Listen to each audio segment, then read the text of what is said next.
Hello, humans. Hello, chat room. Welcome to the live stream.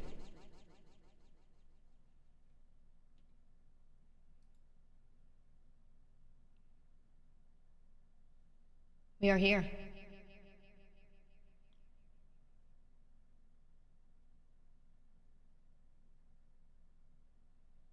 We out here.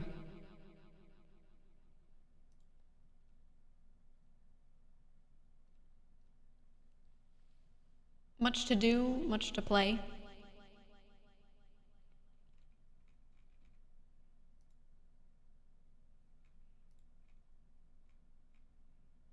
It is a wonderful day.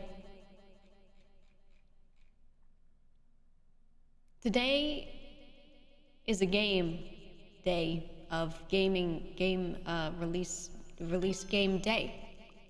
Negative, sir. I am a meat popsicle. It's a day with do you game out today. And here we are. Here we are.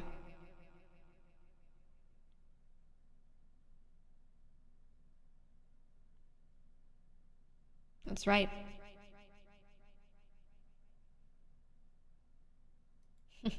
That is right. Hollow Knight Silksong. You know, I witnessed something earlier today that I thought was so annoying. My goat, Co-Carnage, tweeted and simply said that he played a little bit of Silksong on stream and he would not be continuing it on stream right now. Very simple. He said, I'm just not feeling it. It's just more of the first game so far. And I didn't really feel like playing it. I wasn't actively excited by it because I haven't been feeling Metroidvanias recently. So, you know, upon realizing it's just kind of like more of the same, that's not a bad thing. I just didn't really want to, you know, stream it more, which I thought was a really fair take and totally fine, and an expression of, hey, I don't feel like playing this right now, which is what you're allowed to do. Yeah, he doesn't love Metroidvanias. We know this. And he got so many people being so butthurt, ass mad, fucking annoying in the replies. Some people being outright mean, some people just questioning, but they can't hide that they're typing because they're mad about it, right?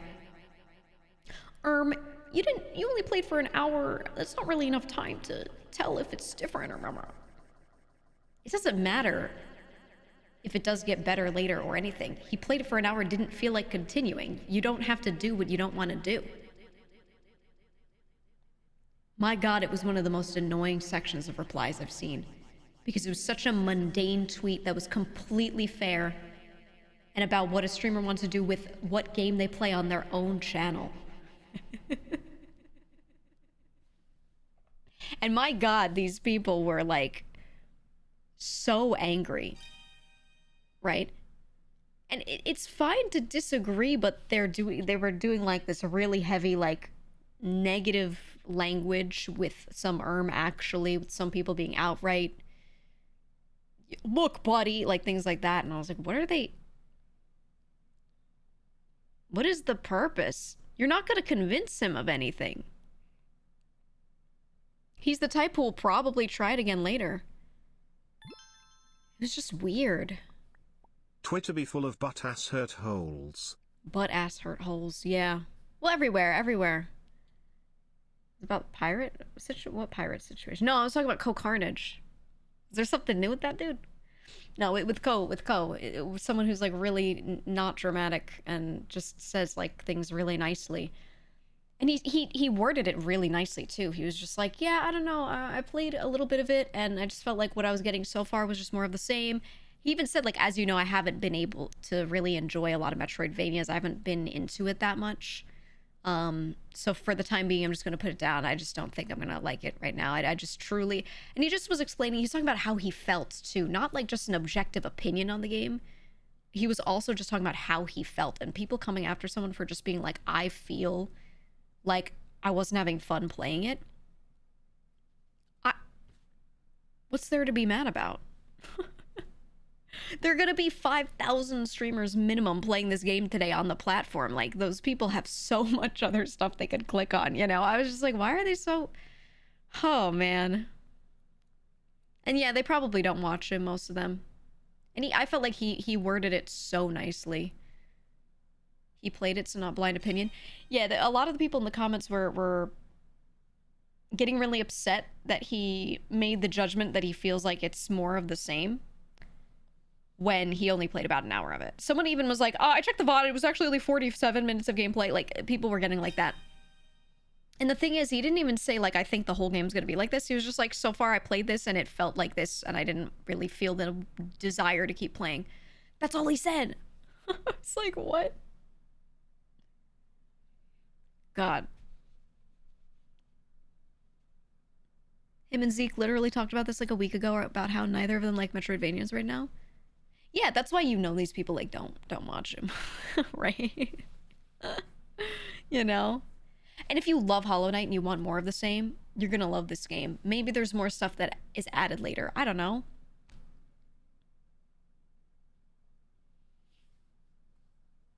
I just feel like people should just play like 10 hours of the game before they go and try to tell them like it gets different or something. Like, they don't even know if it does.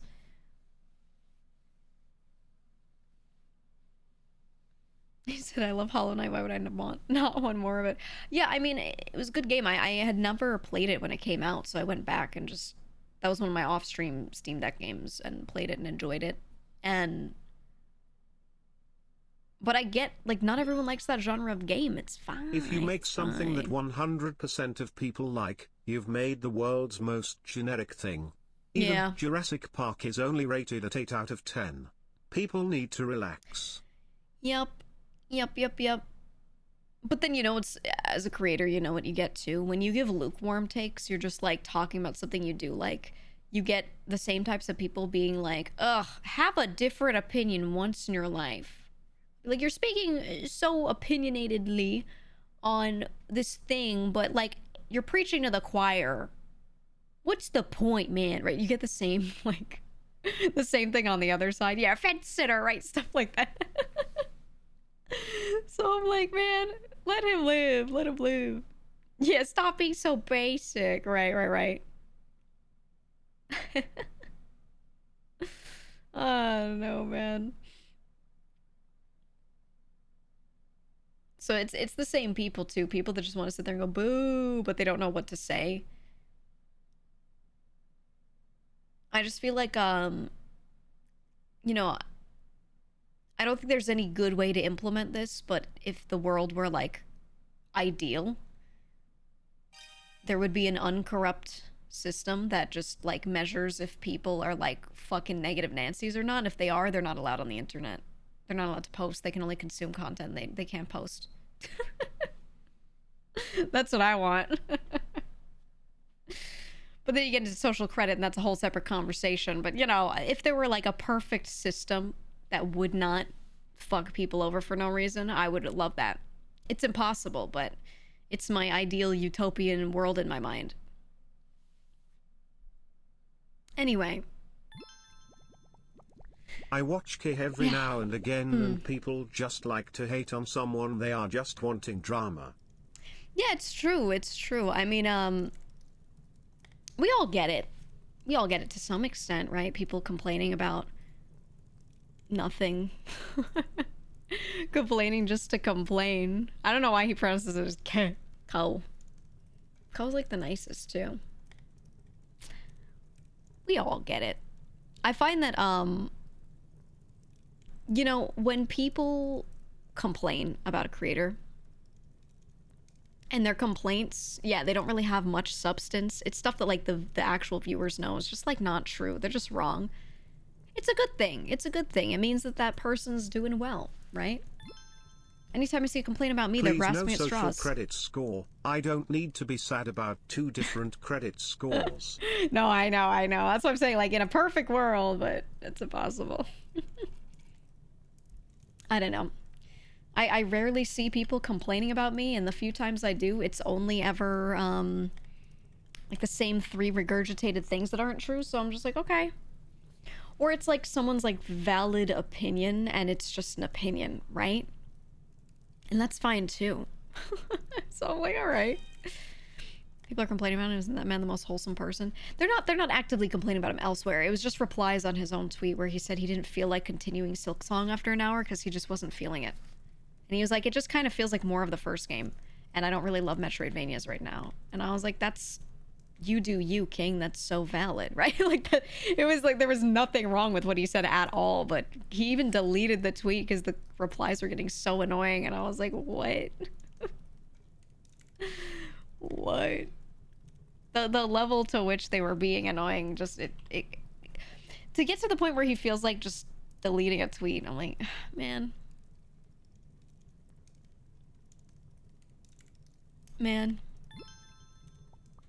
I'm just wanting to chill with people having fun doing what they're doing while I'm trying to have fun with what I'm doing. Yeah. Seems to be a big ask these days. Right. Oh no, so they won. No, I don't feel that way at all. I don't feel that way at all. Him deleting the tweet just meant that a lot of that anger toward that tweet gets staved off and he doesn't have to have his replies pinging so much. That's all. Yeah, it's the equivalent of blocking someone. Like, there's no winner there. It just means your time has won, right? Like, your time is less wasted seeing that shit. There you go. Right? I've had like 1 or 2 tweets that I've made where it got picked up by people that didn't get it. Feels like more of the first game is emo the best thing you can say about a sequel. Yeah. What are people tweaking about? Yeah, he wasn't insulting the game at all. Like, literally was not. I don't know. But like, anytime I've had a scenario on Twitter where like a tweet gets picked up by people that are just being like that, I just mute it. Right? I feel like deleting it or muting it is the same thing. Blocking a user, it's the same thing. It doesn't mean anyone's winning. Yeah, it just means like you don't get notifs from it and it's out of sight, out of mind, and you are completely disconnecting from it. There you go. I prefer to mute something than delete because at least those people being annoying give me engagement. You know what I mean? The first game was peak, and this game feels just like it. Wow, how dare you? Yeah, fucking crime, right? I couldn't believe they were mad at that. I don't know. I won't delete it unless, like, I look and read it back and I go, oh, never mind, I don't feel this way anymore. You know? As a family, his time is so very important, and it's probably annoying as when he's enjoying time with his kids and people getting mad he's not feeling Literally, it. yeah. Also, Go High Belev has said he doesn't know how to do a lot on Twitter, so maybe didn't know that was a thing. I don't think it matters. I think deleting is just easier than muting. But yeah, I tend to mute stuff if I feel like I still feel just as strongly about the original tweet, regardless of the replies and quote retweets or whatever, right? I'll just do that, and yeah, I'll just let those people get farmed. I'm like, okay, if you want to complain, you will give me engagement, right? My Twitter impressions went crazy. I tweeted one time about VTuber graduations, and I was just saying that like some people in some communities get like really crazy about it and they treat the person like they died. And that got picked up to all hell by a bunch of people that like really didn't understand what I was saying there. I just left it. I muted it and I left it, and I was like, you guys are giving this so much engagement. My impressions are going insane right now. Why would I delete this? I still believe what I said. I even put a reply underneath to clarify a little bit, because I think people were thinking that I was commenting on something that had just happened, which wasn't really what it was about. It was a generalized thing. But I was like, oh, I get the timing. You know, people probably think it's only about this or something. So I just like reply to it. I was like, by the way, just in general, like, here's why I say this. And that was it. I just muted it. I just muted it. And that was all. And then all of my other tweets for the next week did really well because the engagement was crazy and Twitter loves that, you know? So I was like, thanks, man. Thanks, dog. When you delete such a tweet, isn't it making people feel like they have power over you? That too, there was that factor of like, even if I feel like no one's winning, if I delete a tweet, other people might think they won. So there's certain groups of people where you don't want to delete necessarily, if you still feel like your base message is fine. Because when those people feel like they won, they start to bully you more, right? They like bother you more.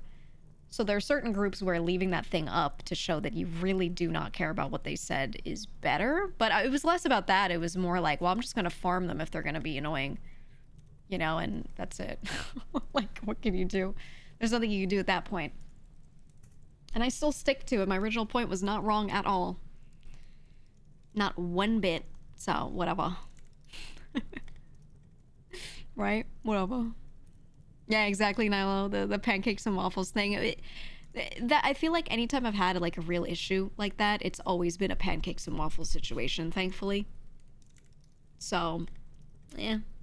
Whatever, just stick to it, don't care. I didn't see the tweet, what was the point? The real point of it was that for the past however many months, a lot of YouTubers had been graduating. And many of them were going to go on to do other things, or one would assume. And a lot of comments when people were expressing grief, there was like normal grief expression, but then there were also people acting like the person's actually dying, right? And not literally, but acting like that era ending and that persona, that VTuber no longer existing, means that they're done with the person behind it as well, right? They would say things that would imply that. And what I was trying to put forward, especially I replied to let people know, like, look, this is what I keep seeing. What I keep seeing is people express things like that in their moments of grief. They speak and they lash out in a way that's like very emotional, right? So they say really emotionally charged stuff. And then the creator behind the VTuber, if they want to go and do something else later, they see a lot of comments saying, oh, it's not going to be the same. Oh, I can't live without them, whatever, blah, blah, blah. And sometimes the way these things are worded makes that person get demoralized, feel dejected, start to wonder if they should regret their decision. Maybe it makes them feel like people never cared about me, the person. They only cared about this character and this era. And when I'm ending it, so many of them are not going to be there if I, you know, go and do another thing. And it makes people feel like shit. And I think a lot of the people that are saying that stuff, that are mourning, you know, the end of the current era, a lot of them don't mean it, but they're still making that creator feel that way. So I'm saying, let's pull back. Let's have more measured responses to this. That's it. That's what I was saying. Right? And I summed it up quicker than that. I was just like, hey, some of you are acting like the person's dying. It's getting kind of weird. That's all I said. That's all I said. And then when people thought that I had like maybe bad intent with that, I don't know. I don't think they thought I had bad intent. I think it was just people being weird. I replied to give a little more clarification. And there you go. And I just left it up and muted it because I was like, damn, these people are being really dumb. I also think there were a lot of people that were probably ESL, so the way they were reading it was very literal, and then their interpretations of it were based off of that. But I'm not gonna start like going on Twitter and delving into that, and you know what I mean? I was just like, whatever. Not even Google Translate, it's just they spoke English, but like they don't know what the nuance was. They were acting like you were calling them all idiots for having feelings. Yeah, right. They took it very literally. Like, they thought I was saying, don't be emotional over this, you stupid idiot. Which was, like, not at all if you just read it. I also said, like, some people. They ignored the word some. Some, which means a portion of the whole. Smaller than half, right? Like a small portion. Some. A vague amount that's a lot less than all, you know? It was crazy, man. And then there were a lot of people that like reached out and were like, I'm so sorry that you have to deal with these people. One of the people in question too, that it was like not about, people thought it was about, was like, I'm fucking sorry. I was like, don't worry, man. Don't worry, it's okay. I muted it, I'm good, you know? If someone says some of something and you assume it means you, that says way more about you than them. Yes and no. I think there's just a lot of misinterpretation. I don't know. The people that took it personally were probably the ones that need to rate it in. Some of them. I think it was a big wide spectrum of people. But you know, what happened was it drove up my engagement and I benefited. So I left it there and I muted it and I didn't delete it. But that's kind of like, I saw like Ko's tweet just starting off getting those types of replies. Not as like hateful as the ones I got, but you know, a few. And I saw it and I was like, this tweet's gonna do really well, unfortunately. And then he deleted it. I was like, okay, you know what? For him, that's probably better. It's probably better. I don't know. People are crazy, man. You've been off Twitter since before it was sold. Honestly, it's good. I do still really like the platform overall for like how, like physically how it's used. I don't know. And so I felt so bad when a VTuber graduates and comes back a lot of the time later as a new personality, because they must feel so bad from all the emails and DMs and all that stuff. Yeah. Yeah, that's kind of where my mindset comes from on that stuff. I've had so many friends be parts of a project and then end a project and go do another thing. Like a lot of friends. Many that I'm friends with more so on the back end. And hearing them talk about it, there's so much like unnecessary negativity and turmoil that they go through when they make a decision that is good for them, right? They're like, I want to move on and do this other thing. That's them doing what they feel is right for them. But then they deal with like community members saying things that make them feel like they were never valued. That's what it boils down to, right? and it's like, it's horrible for those people mentally, emotionally. It's awful for them. Very, very, very bad. So, you know, I'm just kind of trying to shed a little light on that, or I was with that, you know, set of tweets. Trying to shed a little light on the fact that that really does a number on people, and they have to sit there and pretend it doesn't, because they're like, if you graduate, you stop tweeting, you stop saying things on stream, you know? So, like, all the aftermath, you don't get to hear their opinion on that. But it messes a lot of people up, genuinely, for a bit. So people don't recover. There's some people that still are like, I could never do that again because I'd have to go through another round of that thing and I couldn't handle it. I've heard this, you know? So I'm like, man. Man. Sucks, right? A lot of this would just be solved if the talents were able to just say they're going indie. Yeah, but it's an IP protection thing. It's a brand protection thing. I get why. I don't think it's right, but I get why. People have been really cheeky about how they suggest they're doing certain things or whatever. I think people assume that people are gonna like end up somewhere nowadays. People just know. It's still taboo, but it's less taboo than it used to be, especially in the Western sphere. So I'm just glad it's slowly gotten better. I think when people have been through it enough times, now their responses are getting like less and less emotional. They're still pretty emotional. There's still some, but fewer people are freaking out completely, you know? Grad due to health issues still worries me. Yeah, well, there's one who many months ago did graduate due to health stuff, and they're doing great.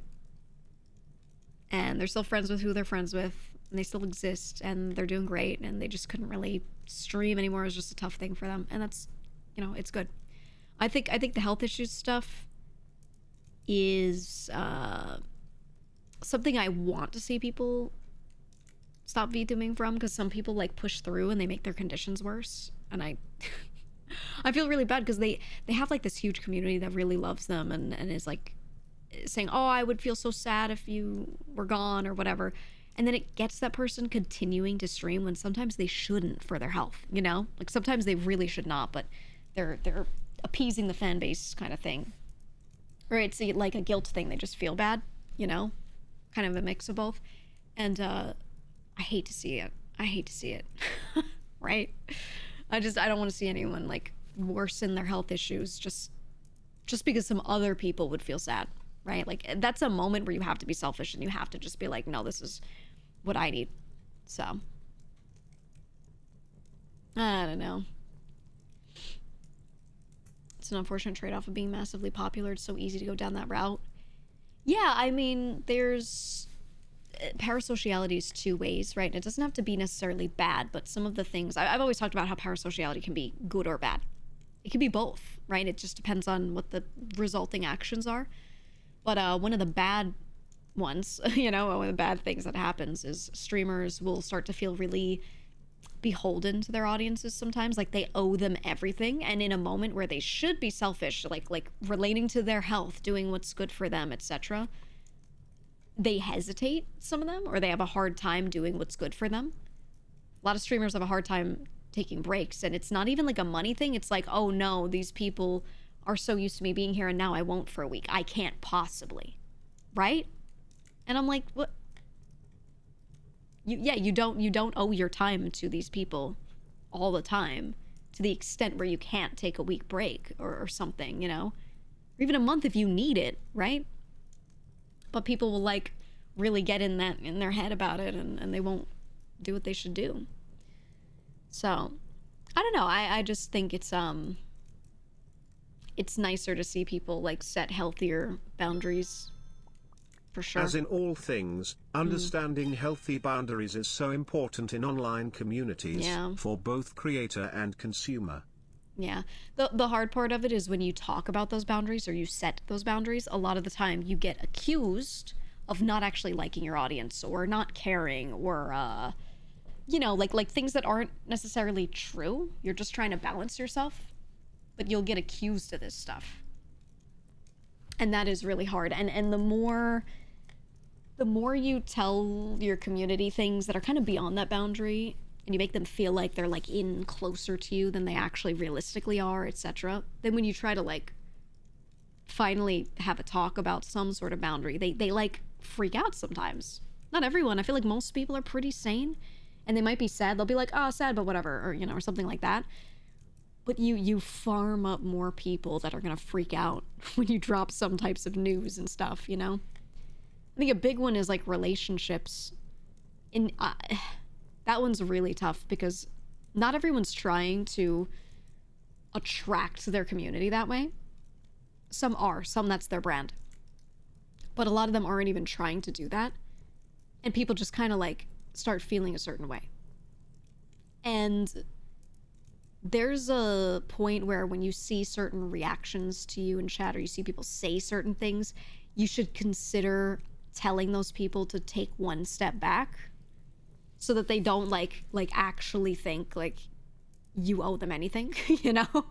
But then, you know, people won't. They'll just be like, oh, my community just loves me. Whereas like some people in that community are saying some things in chat that are a little too much and they'll allow it, right? And then if they get a partner, then boom, those people start crashing out.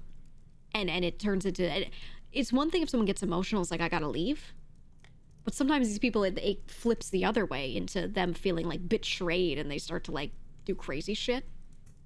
And I've known a lot of creators have had situations where people like that have like felt betrayed and tried to like actually harm them or do crazy shit, you know? They become like the opposite. They become a hater. All of that kind of stuff. So, you know, it is really hard to set those boundaries sometimes, but it's a good thing. It prevents issues later, you know? I think it's good. It's good to have those kinds of if someone freaks out when you set a boundary, it's because they will 100% violate that boundary. That's what I believe. Worth keeping in mind. Either they will or they are like holding out. You know what I mean? Like they're holding out hope. It's the sort of thing where a lot of people might be a little more normal in chat, but they want you to have your boundaries be like a step back from where they are, right? They want to get in closer. And then maybe they don't do anything from afar, but if they met you in person, they would, kind of thing. And you can't tell always who those people are in chat. So you kind of have to say stuff here and there to make it obvious, like where the lines are, just in case, you know? Because you can't tell. Right?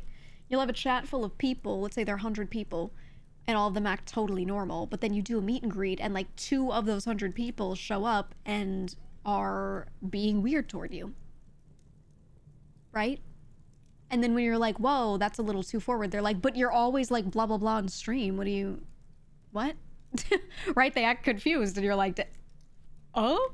And it's just like a weird scenario that happens. It's a weird scenario. So that's why it's like, I don't know. I find it's better to not push people away, I would say, because then like, you can't do that to like community members, but push them away from a certain point. You know, push them to the line, right? Instead of just kind of letting them tow over it. But I don't know, it could be tough, man. It could be tough. So I like how you have a set schedule, easy to follow, and seems healthy for you on your end. Yeah, it is, it is. Yeah, I mean, even things like that, right? Like, people will stream 5 days a week, 4 days a week, whatever it is, right? And then I've been trying to be more okay with it over time. If I miss a day, something happens one day and I can't stream that day, I always would try to make it up. I'd fill it into one of the off days, or I'd add extra hours to another stream. Even now, I still kind of do that, where I like add hours to other streams when I miss one. Like, so like I couldn't do a Sunday, so I did like an ultra long alt stream. I've done some longer streams other days. It's just kind of like, you know, I don't actually need to do that. But like mentally, I just feel the need to, right? And I don't overdo it, but I can see how if I kept doing that every time, some people, like, they get worse and worse with it, right? If they're feeling really bad, they'll stream anyway. Because they just feel like they have to. They just have to, kind of thing. Whereas everyone else gets, like, sick days and things like that at their work. I don't know. Yeah, I agree. I agree what you said, Whiskey. Yep. Yep. I don't know. So do you wonder how that happens? Yeah, when the people are like, the creator read my chat message, so we're married now, kind of thing. Mental illness, usually, when people have the creators simply read their messages, there's no other further interaction. Or if it's not mental illness, it's, yeah, I was gonna say emotional desperation, which is not necessarily someone being mentally ill, but can cause someone to act in ways that they wouldn't normally, which some people will mistake for mental illness, but sometimes it's like, I would call it almost like emotional illness, but it's not the same, right? And it's, yeah, it's dopamine. It's simple. That person might be lonely and not have much social interaction and not really get much dopamine from those types of scenarios. And humans crave it, humans need it, okay? And then you go to the chat and you say something and the streamer reads your message and is like, yeah, that's cool. I agree, right? And you get a tiny bit of dopamine from that. If someone has a more normal life, that dopamine hit isn't really gonna like hook them or anything like that, right? But if they are craving that, it hooks them in a bit, right? And I see it as no different from like a type of addiction sort of thing, but because it's like a social interaction, it takes a different form than a standard addiction in what it looks like and what happens later. But I feel like it's kind of similar in like what's happening to the brain, right? It's as simple as watching a YouTube short and you're like, haha, that was fun, scroll to next. Watch another one, haha, that was fun, scroll to next. Now you just can't stop watching shorts, right?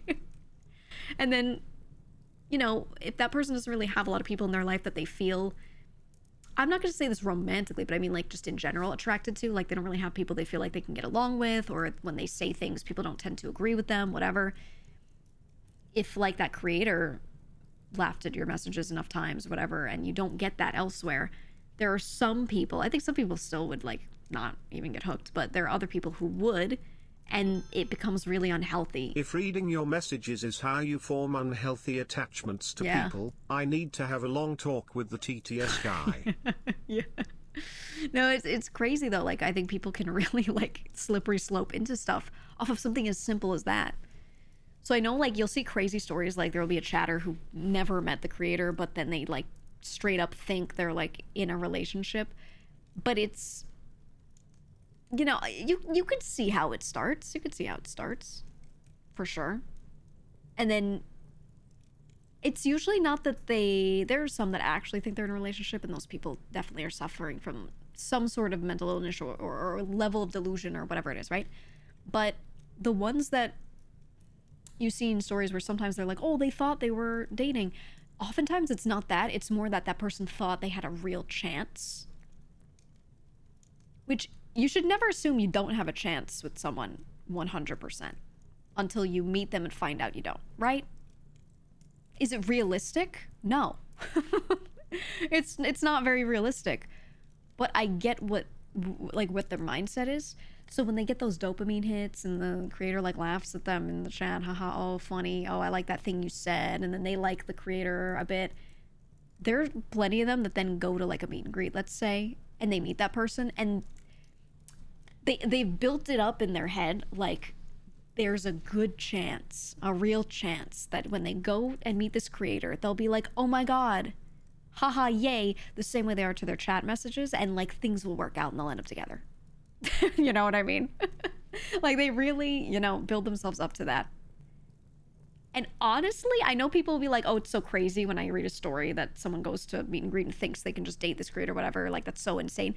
But I kind of get that person's perspective. I don't think they're right for thinking it. I think they overcooked to a crazy degree. But I get where it comes from. So I'm like, I'm a bit sympathetic, is how I feel. I feel bad. Because I'm like, that person, it probably started off as a lot of very innocent, like normal interactions that just gave them dopamine, and then it just kind of slippery sloped to that point where they're like now assuming that this person enjoys the things they type so much that if they met them, there's a good chance it would work out. I don't know. I don't think that's that crazy for that person to feel. It's like a bit delusional, but it's not an insane degree like the people that just straight up are like, we're literally married or whatever, Doesn't shock me. It was very indicative of where they're at in life. Yeah, exactly right. And that's why I just kind of feel bad, I just feel bad because I'm like, that person's just searching for something, right? Or they just are hoping for something, and they haven't been able to find even a hint of something that could be that in their real life. So this is what they attach themselves to because it's like the closest thing, It just sucks. So I feel bad for those people typically. I'm not just like, ew, ew. Because I feel like some people, the way they react on the internet is it's very cruel to those people. I do think you should denounce the actions they take if they do crazy shit or if they make someone feel really uncomfortable. It's fine to denounce what they did or said, that's okay. But you shouldn't like shit on that person and their life, I don't know. Sometimes the way people talk about stuff, they really like, they're like, oh, that guy's a fucking weirdo. And I'm like, people saying stuff like that is probably gonna make this person shrink back even more and never get better, right? Like that I don't know, it does those people a big disservice. For sure. You're gonna cobble till you're Silk in the song. We're gonna do Silksong for a bit and see how we're feeling, and then either continue it or cobble. I do sometimes have a passing thought where I'm like, creator X would be cool to hang out with, but that's like it. I wouldn't actually expect anything. Yeah, I mean that's what I'm saying, right? I think those like very normal thoughts. Everyone does that, where your brain imagines scenarios to see, like, this is a comfort thing, right? To see, would this work out? Would this be positive or negative or whatever? Your brain just plays out scenarios for you. And this is just a thing that you do. All people do this. That's fine. It's a matter of whether or not you take certain actions after. What I'm taking away from this is that if you're a new streamer trying to grow, read a chat message and then always follow up with, oh, chatter name, you're so funny and sexy. Yeah. Well, that's the thing too. There are people that know that works on people. So there are people, and they're usually like low-key about it, obviously, not like literally like, oh, you're so funny. They're low-key about it.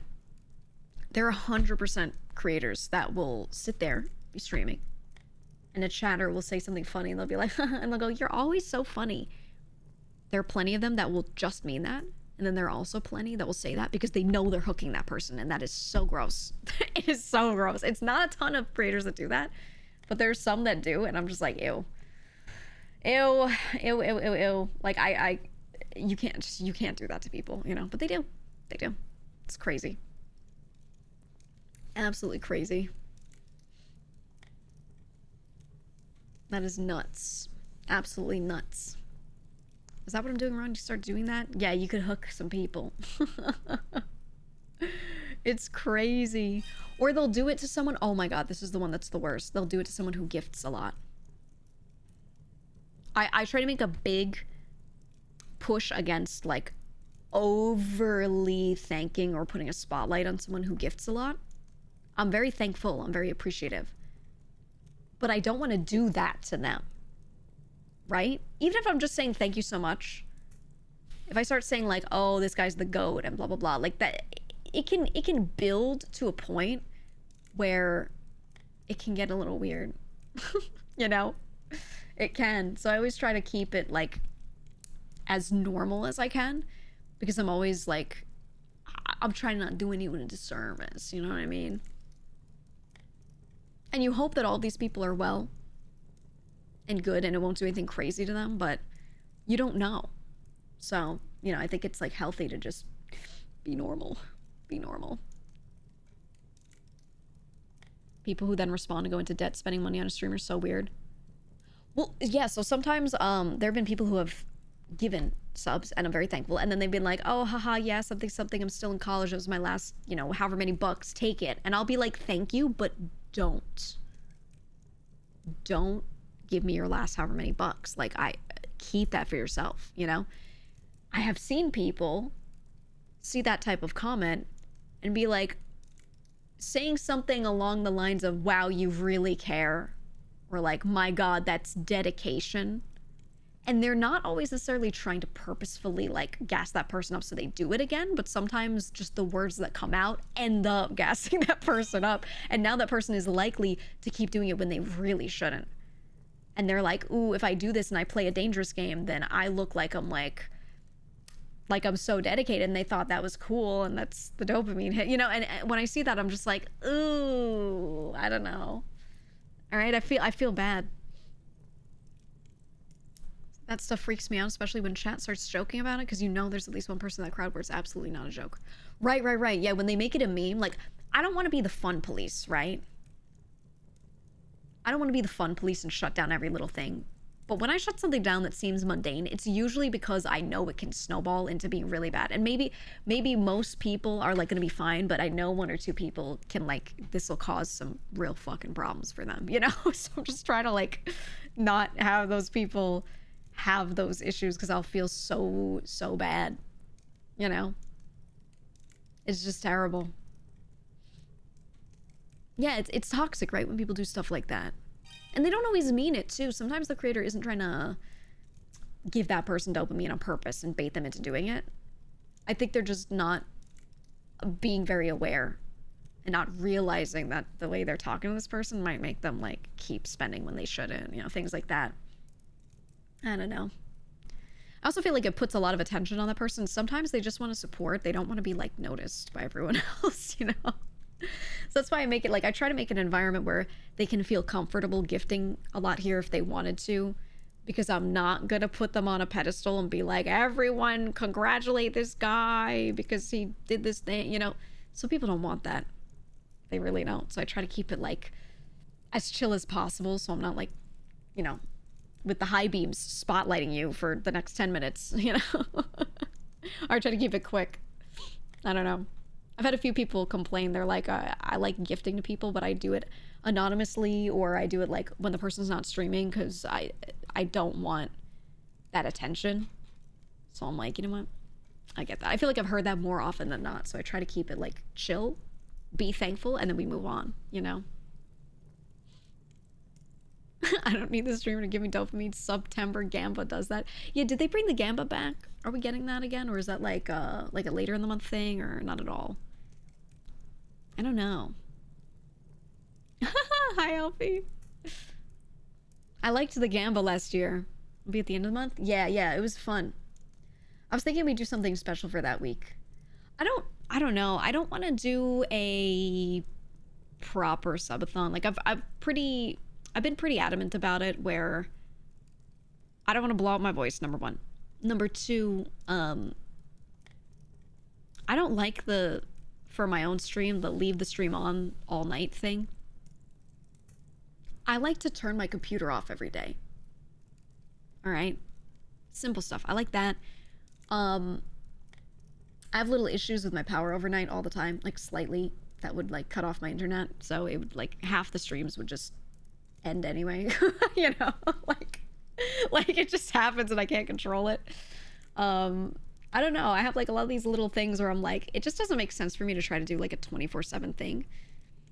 But I'm trying to think of like, can I do something else related? Like, honestly, you can probably just do goals without having a timer, right? I don't know. I gotta figure it out. I want to do something. I just don't want to do a, I don't know. Like at most I would do like a weekend or a week.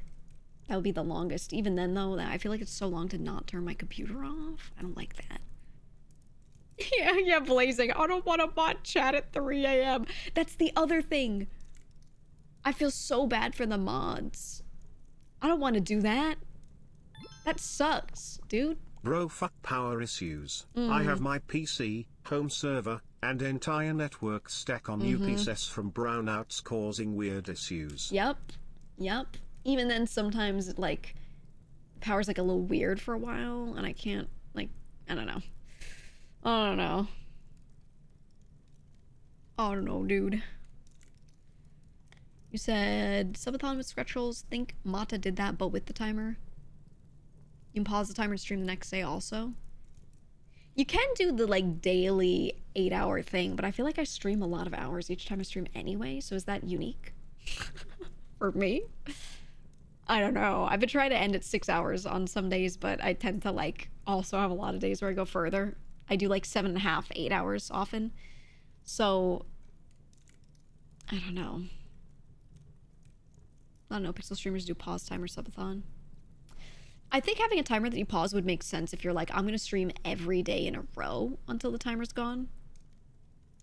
But I don't want to not take breaks.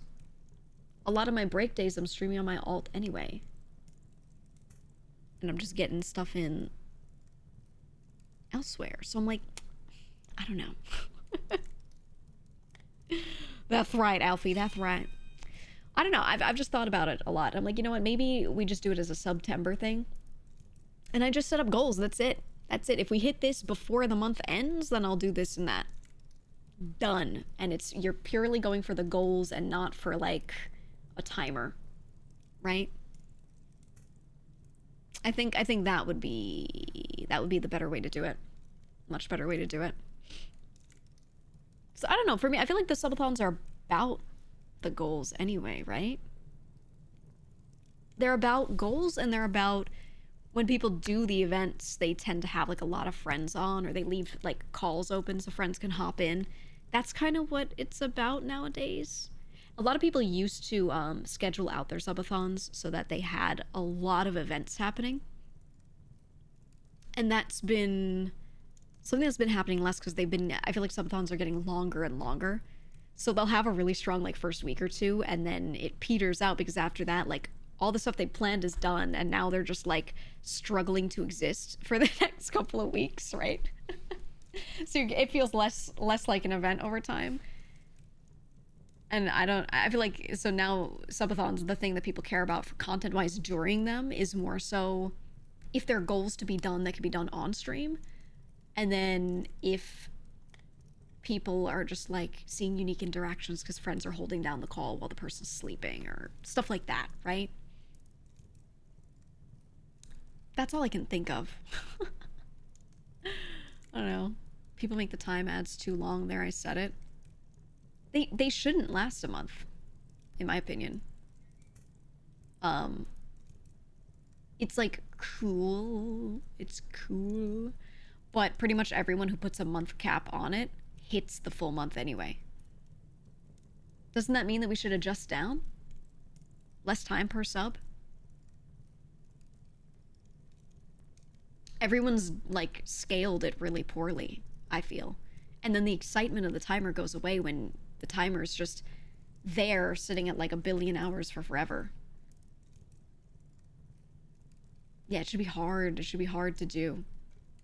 That's what I think. I think that timer should be like flirting with death the whole time. That's exciting, you know? 15 seconds per sub, I think, instead of 1 minute. Yeah. I think what it is it's hard to calculate like what the right number of seconds per is. So everyone caps theirs or ends up hitting their cap because they just don't predict that properly. Also, everyone underestimates. This is like, I think everyone just doesn't realize how many subs they're gonna get. They set up goals and they look at like other people's subathons and they try to guess what they might get, and they always way underestimate.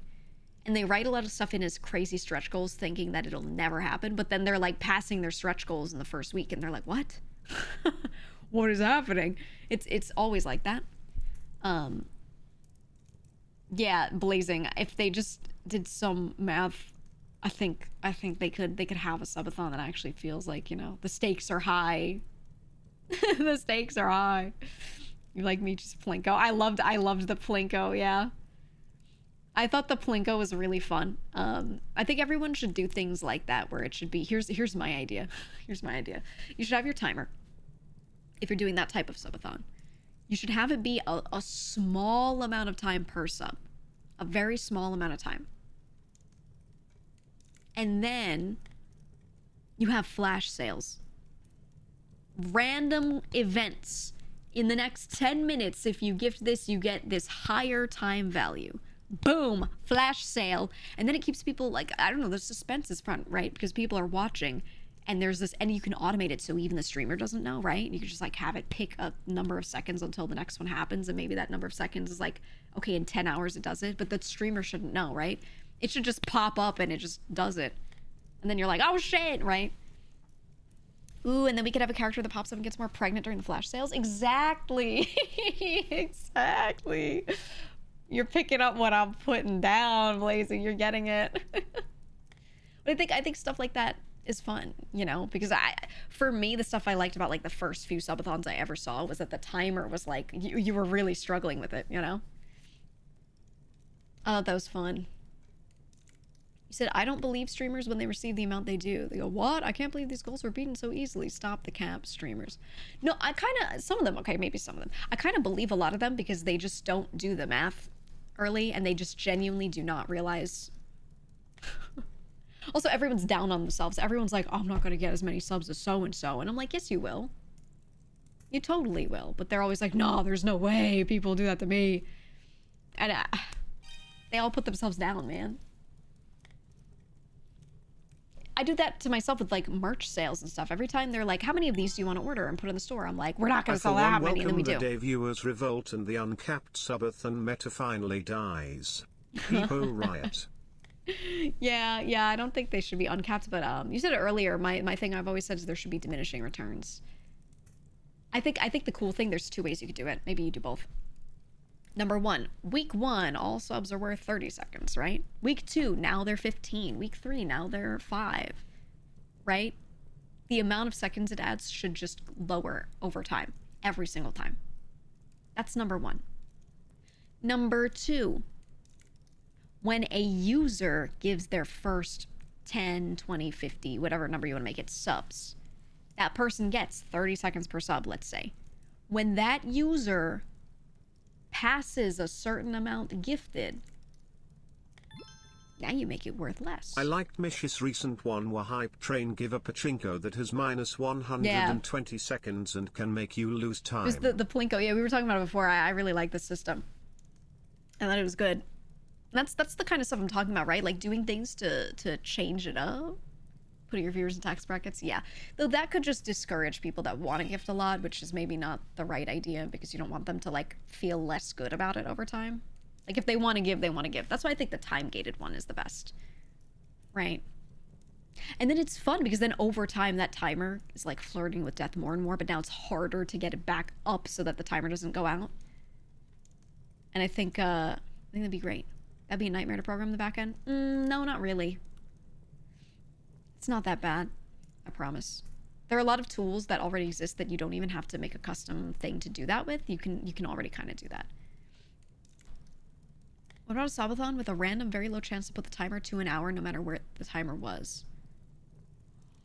Ooh. What if there was an end for the day quick time event, okay? So the timer stayed at what it was, but it just randomly put it down at an hour. And it would be like, we just end for the day and we don't restart until the next morning. If this hits whatever, right? Something like that could be fun. Yeah, sudden death. Sudden death.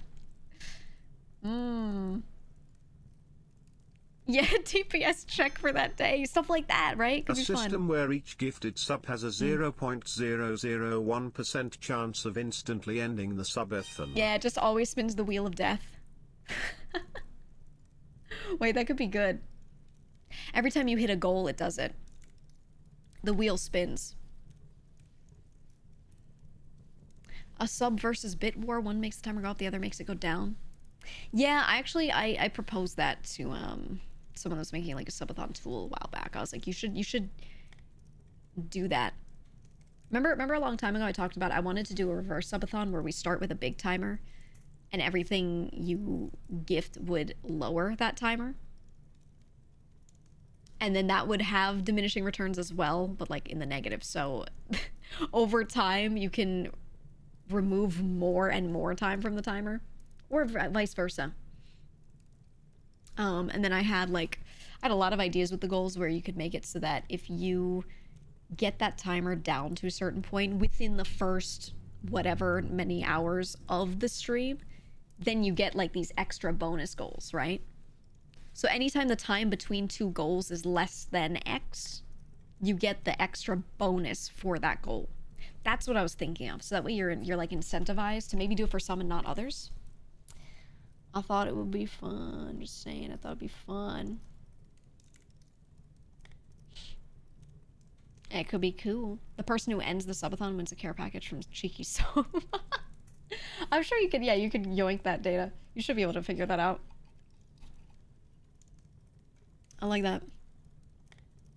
So one streamer did a 30-minute subathon. The timer would never go above 30 minutes. The subs were just to keep it as close to 30 minutes as possible. Yeah. So you actually cap it at a really low amount, but it can always go up to it. I like that. I haven't seen anyone do it that way at like 30 minutes. I've seen them do it that way, but then it freezes after a certain point. But just having that be like forever could be really funny. That could be good. Yeah, I saw what Sai did. Yeah. If she didn't finish the game before the timer ran out, chat got to choose a song for her to cover. I like stuff like that, yeah. You need to come up with like fun bits to do off of the fact that you have a timer. So that there's a reason for people to want to do certain things. The timer besides or just like a raid boss where 200 gifted sub spawns a boss on screen and bits can be used to buy spells to try and beat the boss with a timer, and if it's beat X amount of time is added if they lose, stream ends for the day. Maybe not ends for the day. I've seen that sort of thing where people have made it into like an RPG-esque thing, and beating that boss within the timer like gets you something. That's what I'm saying. You don't need the visual of it. The visual is like nice, but the base idea that I had was like, let's say you hit on the hour, 4 p.m. hits and you just reached the 1K sub goal, right? Then a timer starts. So there's the main timer, or maybe no timer. A timer just starts for the next goal. And it's like, okay, the next goal is 2K. If we can hit it before that timer ends, so the subs aren't affecting the timer at all. Just if we can hit it before that timer ends, then you get that 2K sub goal, plus there's a little stretch goal next to it. Like there's a bonus goal. And that bonus you get because you did it within the little timer. Right? And you could do that without having an overall timer. You could just stream whatever you're going to stream, whenever you're going to stream. And have your goals on screen and just do that.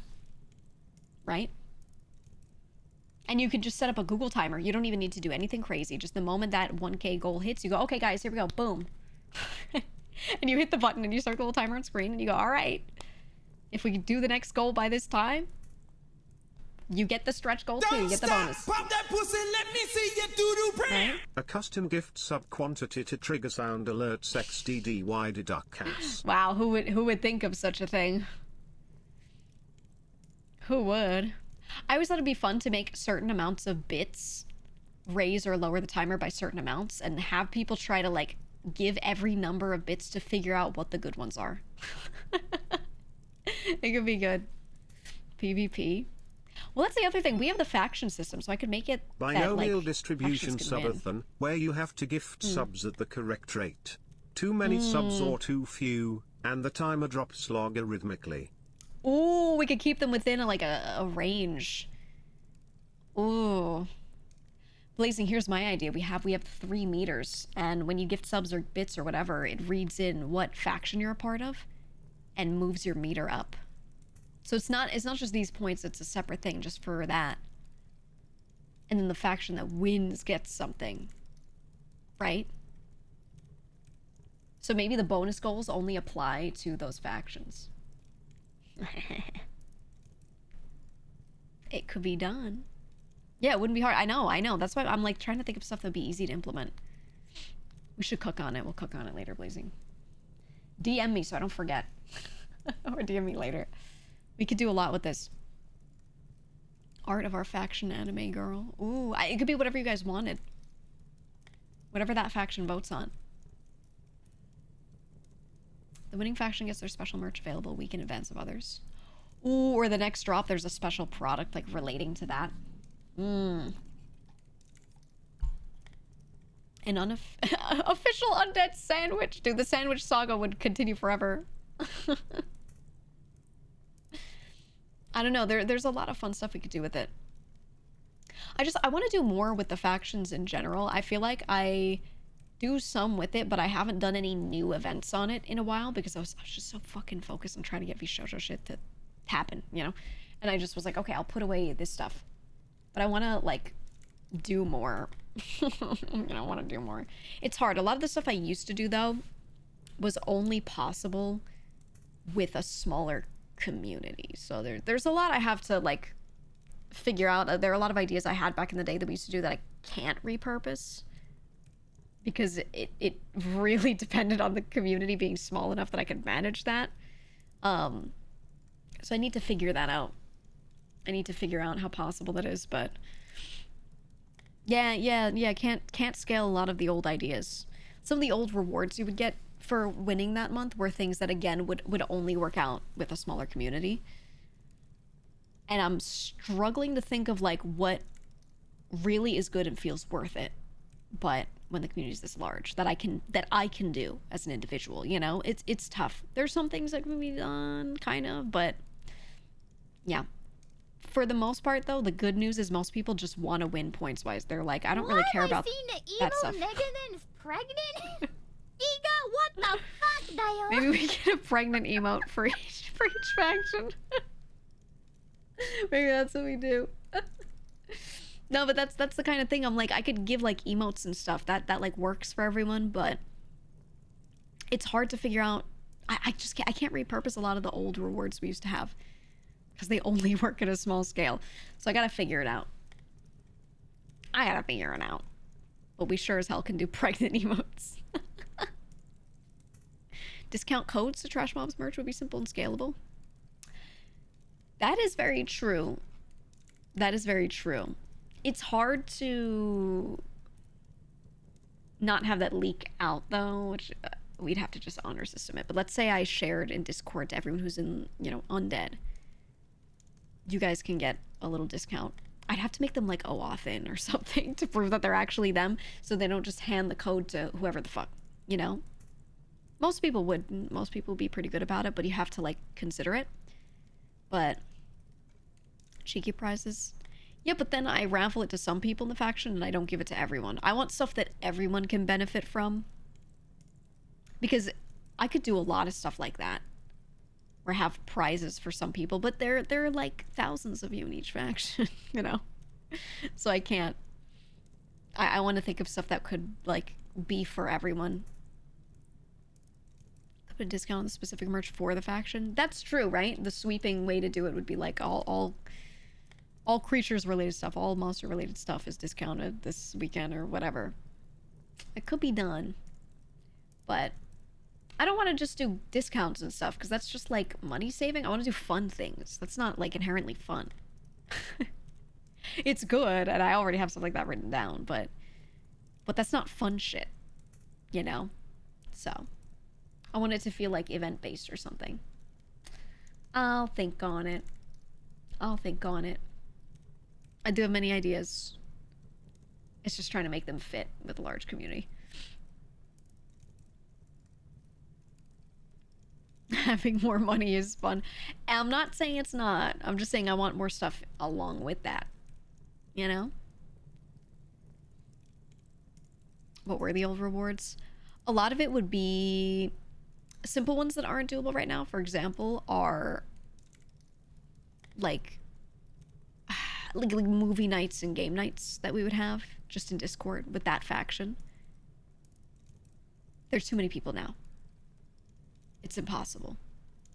There are too many people for me to be able to do that and have everyone be involved. What the hell game would we even play that everyone could fit into if I have like 200 people show up? You know? Stuff like that. And like, yeah, there might be 1 or 2 games, but we've been there and done that already, you know? Minecraft. You want me to have a server that can handle 200, 300 people on it at once? It's not going to be stable no matter what you try to do. It's fucking... we've tried, okay? We've tried. It's not going to work. It does not work. So, yeah, it would be hilarious. It wouldn't be. It wouldn't be. You'd open it and then it would break and everyone would be like, oh, the server broke. I can't play on it. Haha. So fun. You know? Normal ass community servers always crash and burn. Yeah, ours always do because so many people join. So many people join. It's just not possible. So, yeah. I think a lot about this stuff, but the TLDR is stop suggesting games because it doesn't work. Okay? It's not a good reward for the community being like, oh, we'll play this game, and then it goes poorly, all right? That's the TLDR. It's not happening. It's not happening. We need more fun stuff that isn't just like, ooh. And then even Discord, like, if I say, oh, we'll do, like, movie nights for the next month with this part of the community, right? We have hundreds of people show up when, like, I'm hosting it. And you know what happens on Discord when I screen share a movie and there are, like, hundreds of people trying to sit there in a stage channel to watch? The stream stops working. It doesn't handle it. It can't. It just dies. Discord just poops out. I used to do my alt streams there before I had an alt channel. Eventually they were impossible to do because Discord just wouldn't work. We had to have other people screen share your stream. Yeah. And even then it would fuck up. So that doesn't work either. So those were like some of the basic ones that I liked to do when like a faction would win for the month, but it doesn't work. It doesn't work anymore. So that sucks. That stinks. Yeah, we were literally daisy chaining the movie night. It was like, we were trying for so long to make it work. So it was bad. Oh, it was bad. But even then, even like syncing it, whatever, it was still fucking up. So I don't know. Much to think about. There's so many other things we could do. I think like game and movie nights are okay. But been there, done that. We could do more fun shit than that. Surely. What about having chat in Discord, nominate chatters to participate in a represented tournament? That's not a reward for a faction. Because then a lot of people are just sitting there watching some other chatter, like, get to be there and talking. You know what I mean? Like, it's not even. That's the problem. I like that for, like, between faction tournaments, maybe, where the point is that we're spectating and we're trying to, like, have our champion of the undead win or whatever it is, you know? Like, maybe in that sort of format. But for, like, a reward, like, congratulations, this faction, you won. Now you get to watch 5 of you do this thing. You know what I mean? Like, we've tried that before. It never goes out well. People are always like, I felt left out. You know? So, it's not a bad idea. Just, I wouldn't apply it as, like, a reward to a faction. No, I mean, mods of the winning faction get 1 extra serving of kibble for the month. Ooh, there you go. There you go. What about a big ribbon that says good job? I have something along those lines that you will see in the future. You will see in the future. Faction versus faction game nights, maybe with GEEGA commenting as its own event, could be fun, not as a reward though. Yeah, like a separate event, for sure. It wouldn't be good as a reward, because then you're like, you won, but I'm also leaving all of you out besides 5 of you, you know? Only truly direct faction involvement would be voting on BGM background model, etc., but that's not great either. Yeah, it's like, okay. Is that inherently fun? Like, that's always the question to me. Is that fun? Mob barbecue. I wish. Do your winning faction determines by vote who gets to change one of the faction's point redeems to deduct points instead in order to punish people who can't read faction redeems chat. Make it deduct. Well, we always did have a thing where you could look at the rewards and you could remove points. So that is a thing. It is a thing. It's just not randomized or hidden like that. Thank you for the raid. Simply program a 200-person game. Yeah. What's the problem? What's the issue? Just make it. You're not wrong. You're not wrong.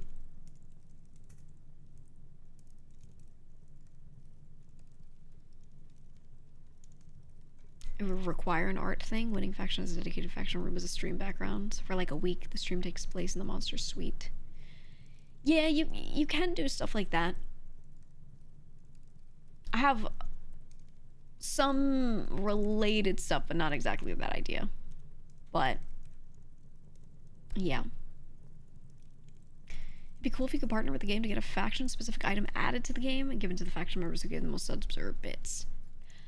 Our system is literally designed so that if a dev wanted to hook up something in their game to our point system so that it could read in points for individuals and for factions and affect something in their game, it could. So yeah, if any indie dev wanted to do that, they wanted to make it so that if you're like OAuth'd in and it knows you're a creature, let's say you spawn in and you get a green hat, like they could do that. They could do that 100%. They would just need to build on their end what happens when they see that you are blank. Or maybe you're one of the people with the top points, you're in the top 10 for that month. Okay, maybe it reads that and it gives you like a gold crown or something, you know. That's all possible. Yeah, it's very doable. Minecraft server could do that too then. You'd have to log into, I think, let's say it's our server. I think you'd have to go to our, we'd have to make you OAuth in with your Microsoft account, I think. Or you enter your Minecraft username in. And then when it sees your username on our server, it's then like, ah, this person is creature. I give them green name. I give them hat. You know, whatever it is. It's doable. It's doable. You can do it without authenticating, I think. You can probably just have your name, like when you enter it to be whitelisted on Discord, it sees that and it scrapes that and keeps that. It's doable. It's doable. It's very possible. And I love doing community servers. However, when we first start them and they're popping, they always like die and lag a lot and everything because so many people try to join and it's awful. I was talking to Tofu about the server I'm making and how many people I can realistically invite. Because if I had my way, I'd invite a fuck ton of people because most people drop off. Most people do. People are around at different hours, etc. And he was like, try to keep it at this number. It was like below. It was well below 100. And I was like, okay. Okay, I'm going to do my best. He was talking about bounce and how he was like so surprised that it functioned most of the time. It did get to a point where I couldn't even play, but that was mostly about objects on the server rather than people. But he was like, yeah, that shit was held up with duct tape and string. Like, it just was really hard. So he gave me like a sweet spot and he's like, keep it within this. And I have a list of all the people I want to invite. And I was looking it over and I was like, fuck, I have to whittle this down. I have to like more than halve the list.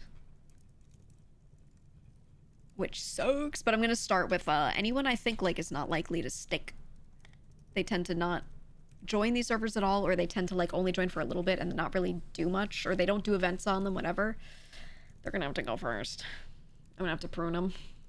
Unfortunately. Unfortunately. Just gonna have to do it. You could do waves of invites. Yeah, I think what I would do is if someone dropped off, I would do a check-in after the first couple of days and be like, okay, at this point, if you think you're not going to be staying on the server, you're not likely to keep playing much, tell me, and then I can just kind of, you know, give your spot to someone else. I would probably do it like that. But I'm not trying to have the server be up for like more than a month. This is supposed to be a shorter term thing that I do occasionally, so, you know. You know. It's not gonna be like a lifetime forever server. It could convert into one eventually, but Mouse is probably gonna do her server like after, so I don't see the point in having to. I don't know. Unless if people slow down on hers, then I like revive mine or something. I don't fucking know. I'll think about it. I'll think about it. But it would be hard. It'd be hard to keep up with. But I'm gonna try. I'm gonna try. I don't know. There are a lot of people. I think when I send invites to people, I'm gonna send invites and I'm gonna be like, here's the Discord to join for the server. If you think you are not likely to play for a lot of hours on it while it's up, don't join. And I'll just say that. I'll be like, because spots are limited and I'd rather give it to someone who wants to spend a lot of time on here. And I'll just say that straight up to people. So if they themselves are like, yeah, I'm not likely to be there, then okay. All right. You know? All right. No hard feelings up from either side, right? We're just like, okay, you're not likely to play every other day for 2 weeks, you know? That's fine. Pull a GTA queue. I could queue it, but that would be rough. Why not merge the two? Because we're trying to have very different mod packs and everything. My server is not like a, ooh, yay, let's just build and dick around server.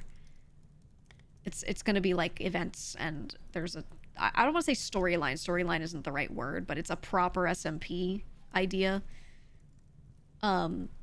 So it's not meant to be like a just hang out and dick around kind of thing. So you'll see. We're still working on how it's gonna work, but it's coming together. A vintage story server. I really want to do a vintage story playthrough with people. I really do. I want to do it so badly, man. Can I have an AK? Yeah, we'll just give you a gun. Garrick, you're only invited if you are actually gonna play hours and hours on the server. Otherwise, you have to die. Okay? Them's the rules. I think what I'll do too is I'll have us log people's hours on it. If someone just quietly stops playing, I'll just send them a message and be like, if you don't log in today, I'm giving your spot away. Goodbye! Because I want to be fair, you know? Tomatoes Associates are probably down for Vintage Story. I was talking to them about it. I want to play Vintage Story with Boone. I want to invite Boone. I want to watch him crash out over the copper. I'm gonna message him right now, actually. I'm gonna message him right now.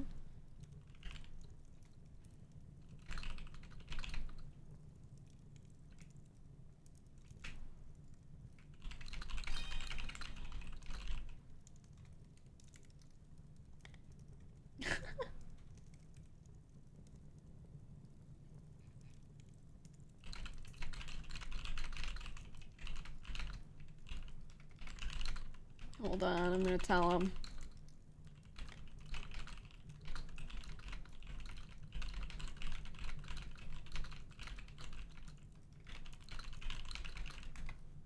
There we go.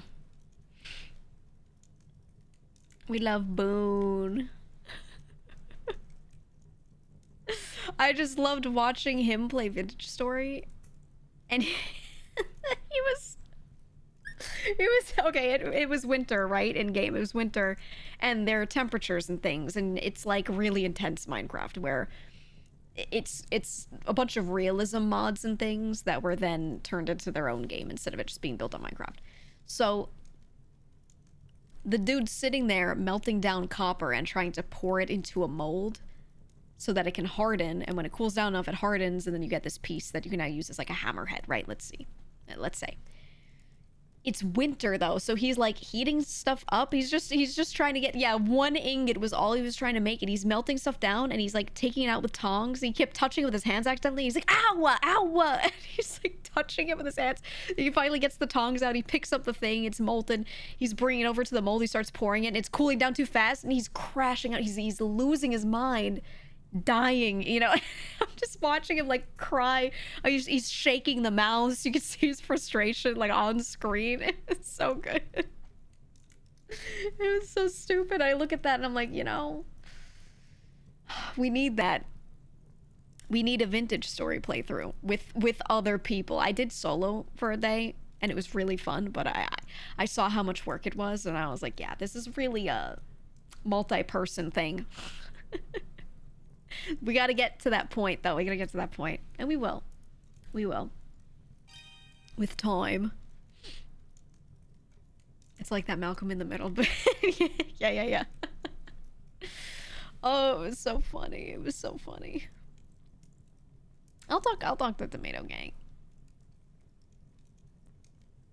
We'll see, we'll see who wants to join in.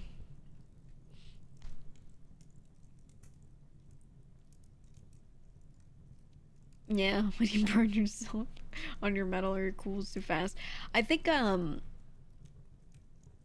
really wanted to learn more of, like, the lore of that game, if there even is much lore to learn, but I didn't get to play long enough to find it out, unfortunately. So, with time. Most of Wormtown group would probably be there. Yeah, the Wormtown group is, like, for the most part, going to be invited. But you'll see. Lore's pretty poppin'. There's piles of books to find. Yeah, I didn't get to explore enough because I couldn't leave my area because I would die. Is the 1 week exclusivity to X members still happening? If I have the server around for long enough, 1 week, yes. If it's not gonna be long enough where that makes sense, I might just do like first day or 2 is only them. Or I give them special roles. Maybe it's not exclusive to them ever, but I give them like either their own area or like special roles so they get to do a thing. There's a lot of ways I'm trying to play around with the idea because I don't want to make it extend the life of the server to make it too long either. You know? It just depends on how much they'll be into it. So I have a lot of ideas on how to do that, but I do want to give them something special no matter what. But then also knowing that was thinking that I was going to do my server and Mouse wasn't making one. And then I found out she was making one. So I was like, oh, okay. So now I'm like, okay, so I don't think I need to give them their own week as much as like give them special stuff. Because then there will be another server after, you know? So we'll see. Because now, you know, I'm back on the mindset of, okay, I'm going to make a shorter term event-based server. But we'll see what happens, man. I heard bug games. Yeah, we're gonna open the game in a second. I didn't play Hollow Knight at all for God, that's so loud. Why is it so loud? Oshi, are you here? Turn that one down a little bit. Give it like a tick. 1 tick reduction. Holy. Message him in case he's not listening. Hold on. Turn down shootings.